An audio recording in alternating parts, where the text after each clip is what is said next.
This is a Nekko Media podcast.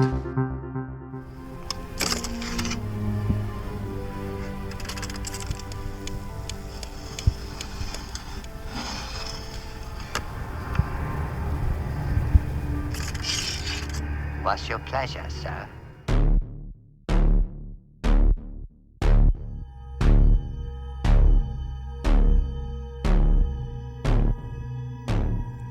Welcome to another Nekko Media podcast, you cinephiles and Cenobites.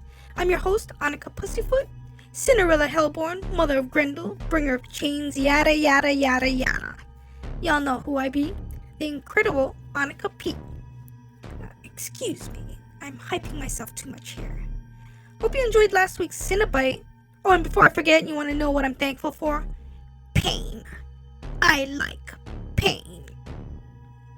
But for today's Cinebite, the boys Mox and Ono will be talking food and movies. Sounds pretty delicious. Hope you get the runs and burns. Alright everyone, say your blessings. Schrody's ladder.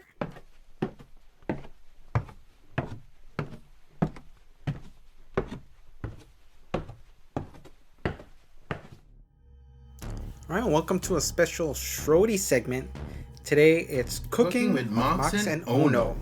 Yeah, we're going to present to you recipes for a 5-course meal along with the movie recommend to go along with each dish.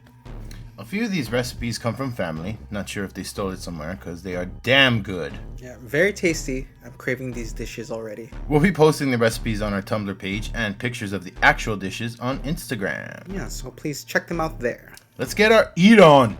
Yeah, for our appetizer, we have fried calamari. I love this stuff so much. I could eat it like chips. Yum, yum, yum, yum.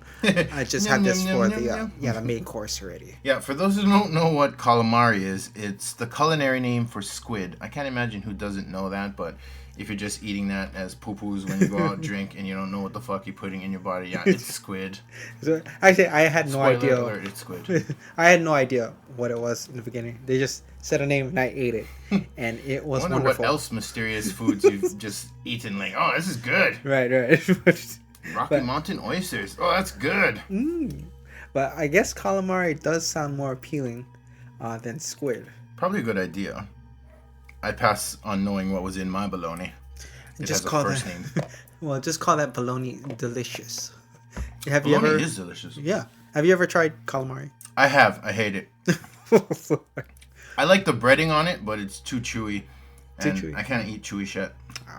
Well, fried calamari is battered squid with a bit of a salty aftertaste. Not too much salty though, but just a pinch of it. Like rock salt kind. Yeah. Or ghost. It has a tender chewiness to the meat. You don't have to work each piece. Again, you can eat this stuff like chips. Well, maybe the kind you ate, but... I mean, it's a pretty simple dish to make, but we snagged the recipe from the Food Network, courtesy of Giada de Laurentiis. For ingredients, you'll need vegetable oil, 1 pound clean squid, as if that exists. Tentacles, that's optional, but why not?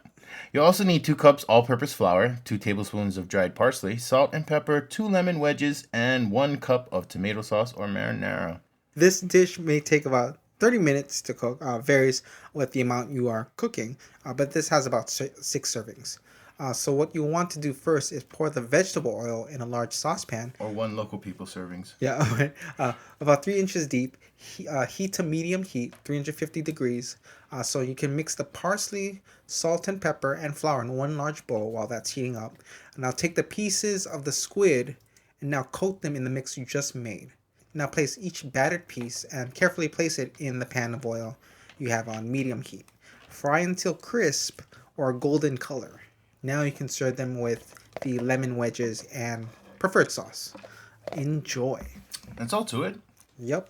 What movie is going with this dish? We have the Oscar-winning short film 1989's The Lunch Date, directed and written by Adam Davidson. Yeah, The Lunch Date is about a woman who it opens up with her missing her train ride, and during the wait for the next arrival, she goes to have lunch at a nearby cafe. She orders a salad, leaves her table to get utensils, and returns to a man eating her food. What happens next? Just watch it. The film is about 10 and a half minutes. It's on YouTube. He eats her out, probably. The salad. Her salad. Yes. He tosses it and then eats it. Moving on with our 5-course, we have the soup of the day, du jour. Yes, Portuguese bean soup. I've seen different variations of this dish. Some is chunky style, others more soupy, but we'll keep it soupy today. Yeah, need to save room for the salad. All right. So this recipe actually comes from Sam Choi, the Choi of cooking. The book is called, and the name of this dish, the wife's bean soup. I found this archived at starbulletin.com. Star Bulletin.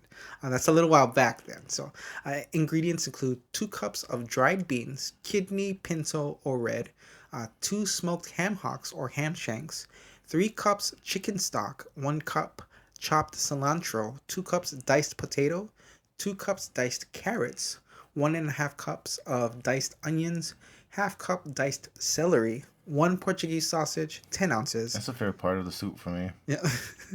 Or you can substitute with any kind of sausage if need be. 2 cups tomato puree, salt and pepper for taste.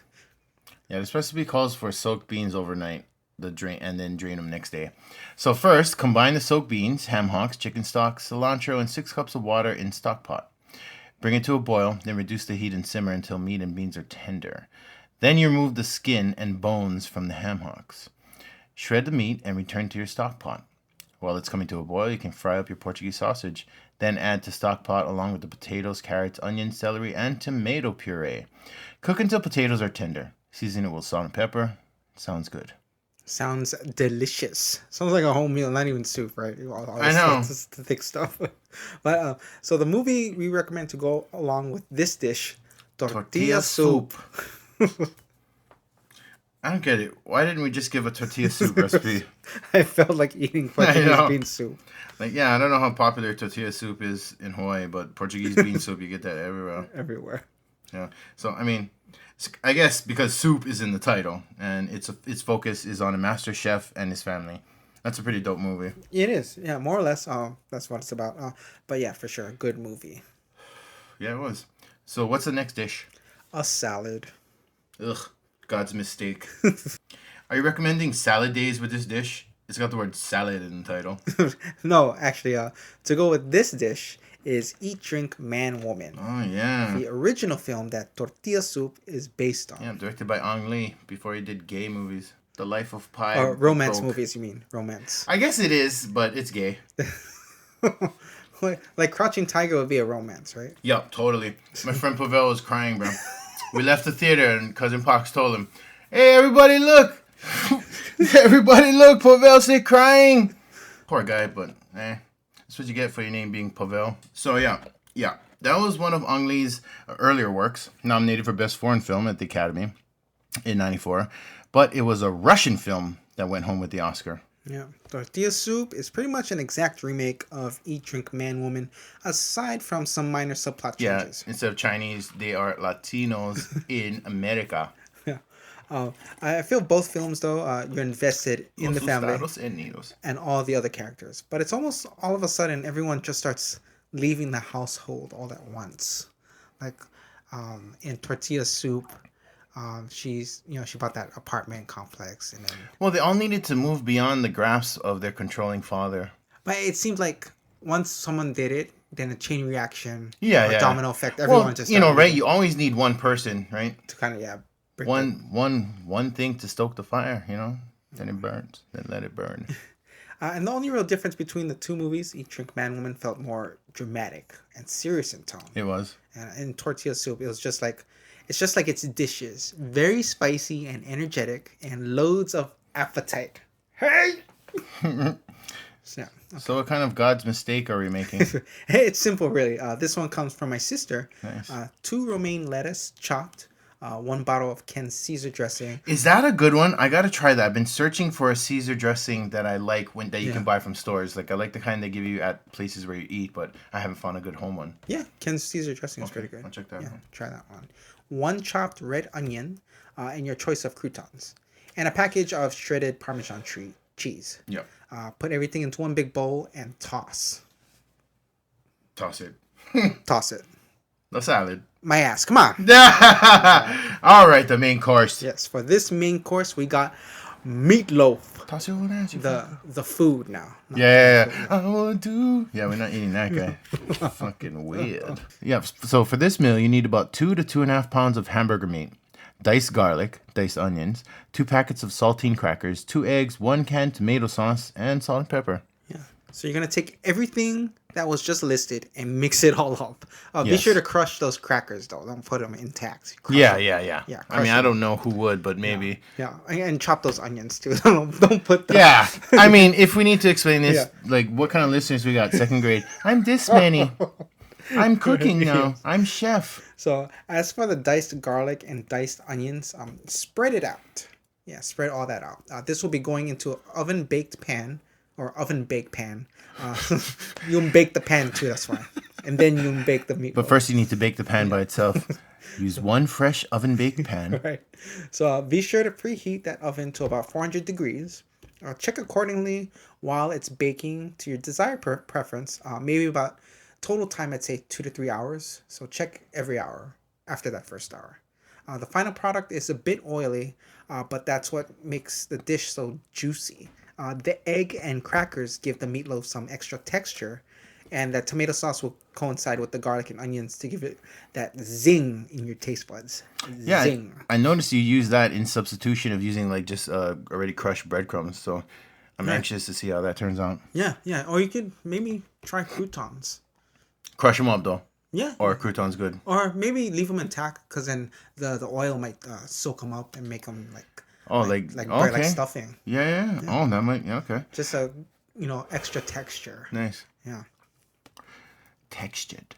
So for this dish, we will be recommending 2003's Pieces of April, the one with Katie Holmes making Thanksgiving dinner for her family. Yeah, I really enjoyed this film. Of course you would. It was Peter Hedges' directorial debut. He wrote What's Eating Gilbert Grape. Which should have been called What is Gilbert's Great Mom's Eating? Before Pieces of April. And he also adapted Nick Hornby's About a Boy. Yeah? Yeah, the screenplay. So I love that. Yeah, it was a good movie. The book too is good too. Yeah, Nick Hornby's. Yeah, he wrote High Fidelity. Yeah, he wrote everything. Fuck. I mean, he's like the British Nicholas Sparks, but not as gay. A friend read High Fidelity, and he said in that book he's really obsessed with his records. Like He is much more like almost maybe OCD, and that's what fucks up the relationship. Damn, Jesus. Okay. But it's all British shit, so all the shit from High Fidelity in the movie doesn't turn up in the books. Okay. Well, Peter Hedges also followed up Pieces of April with Dan in Real Life, Which was almost good. almost good. I really enjoyed that one as well. Dane Cook was good in that one. He's not good in anything. I fucking hate Dane Cook. Die. Christian lover. That movie was a good performance by a lot of people, namely Michael Scott. Maybe you guys know him better as... Michael Scott in that movie? No, Michael Scott from The Office. What's his real name? Oh, Steve Carell. Yeah, Steve Carell. Yeah. Great performance by him. Yeah, it was really good, really good. So with dessert, we actually don't have any recipes. Usually, I just buy these. They're usually store bought. Well, for my family anyway. I think it's because majority of the time it's spent making the main courses. So at my house, it was always usually pianoma rolls, which if you're not familiar with, it's like a jelly roll, but instead of jelly, it's a really thin layer of butter, which builds up into the middle, and it's coated with sugar. So ideally, it go with your coffee in the morning. Nice. We also had Napples, apple Napples from Napoleon's Bakery all the time. What'd you have for dessert at your place? Apple pie, but I like Dutch apple pie the way Lily makes it. They got like the crushed toppings of the shit on top of the thing. Yeah.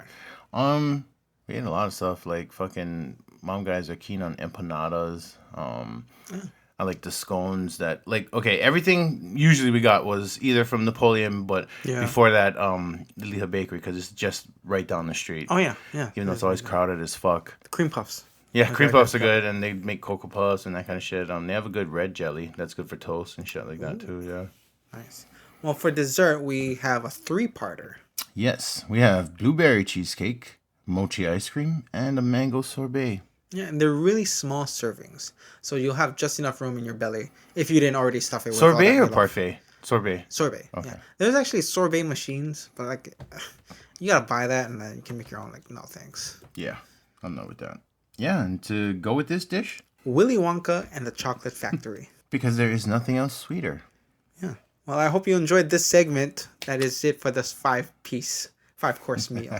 If you decide to actually make any of these dishes, let us know how it went and, put up some pictures on Instagram or Twitter and we'll definitely like and retweet it, We hope you like it. Yeah, and we hope you like the movie recommendations as well.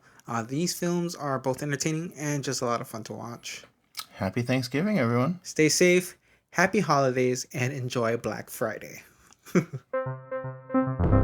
This is a Nekko Media podcast.